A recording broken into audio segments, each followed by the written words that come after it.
उदूत चिंतन श्री गुरुदेव दत्त. आज दत्त जयंती. आजच्या सुवर्ण काळात आपण हा ब्लॉग बनवतोय. खर तर हा ब्लॉग मला एक मठाच्या बाजूला बनवायचा होता, पण आज सगळीकडे भजन कीर्तन नामस्मरण हे सगळं सुरू असणार, तर तुम्हाला बऱ्याच गोष्टी ऐकायला येणार नाहीत, मलाही बोलता येणार नाही. त्यासाठी आपण कारमध्ये बसून बनवत आहोत. तर दत्त उपासना ही कलियुगामध्ये प्रचंड वाढलेली आहे. त्याची काही मूळ कारण आहेत. कारण तुम्ही जर दत्त अवतार पाहिला तर ब्रह्मा विष्णू महेश याचं एकत्रीकरण म्हणजे दत्त अवतार. मग जर का तुम्ही उत्पत्ती स्थिती लय तुम्हाला एकत्र नतमस्तक व्हायचं असेल तर तुम्हाला दत्त अवतारात विलीन व्हावं लागेल. काही लोक परंपरेने आधीने त्या प्रवाहात येतात.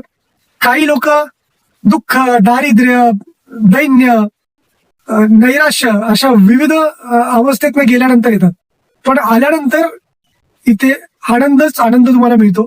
त्याचं कारण आहे दत्त अवतार हा एक शांत अवतार आहे. कुठेही तुम्हाला त्याच्या हातामध्ये कुठलं शस्त्र अस्त्र पाहायला मिळणार नाही. आणि दत्त अवतार सतत भ्रमण करणारा अवतार आहे, म्हणजे एका ठिकाणी स्थिर नाहीये.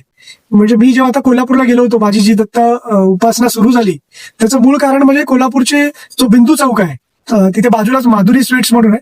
त्याच्या मालकांबरोबर बोलत असताना ते म्हटले की त्यांना काय म्हणत आलं माहिती नाही. त्यांनी मला सांगितलं एक 5 मिनिटाच्या पावलावरती तुम्ही गेलात तर तिकडे दत्त लिंगाभिषेक मंदिर आहे. तिकडे दर दुपारी 2 वाजता 12च्या आरतीला दत्त स्वतः कुठला तरी अवतार देतात आणि महालक्ष्मीकडनं भिक्षा ग्रहण करतात. आणि नेहमी त्या 12च्या सुमारास तुम्हाला तिथे कुठले व्हायब्रेशन जाणवतील, महाराज असल्याचं अस्तित्व जाणवेल, तर तुम्ही न चुकता त्या मंदिरात जा. त्याच्यानंतर माझ्या जीवनाची पूर्ण कायापालट झाली. मी जेव्हा पण कोल्हापूरला जातो तर माझं जे ज्योतिबा कुलदैवत आहे ते त्याच्यानंतर मी लगेच मी दत्त महाराजांचं दर्शन घेतो. आणि येत असताना नरसोबाची वाडी आणि औदुंबर हे 2 स्थान न चुकता करतो. आणि ती प्रदक्षिणा माझी झाली की मला इतका मनात शांती होते, पूर्ण प्रसन्न असतं. मी ते शब्दात सांगू शकत नाही, तुम्हाला तो अनुभव घ्यावा लागतो. काही गोष्टी खरंच शब्दात न सांगण्यासारख्या असतात. आणि दत्त अवतार असाच आहे, तो शब्दात सांगता येणार नाही. जसं औषधांमध्ये खूप औषधं खातो आणि आपल्याला त्याचा गुण लागत नाही, तेव्हा आपल्याला अँटीबायोटिक किंवा हायर डोस घ्यावा लागतो. तसं गुरुचरित्र आहे.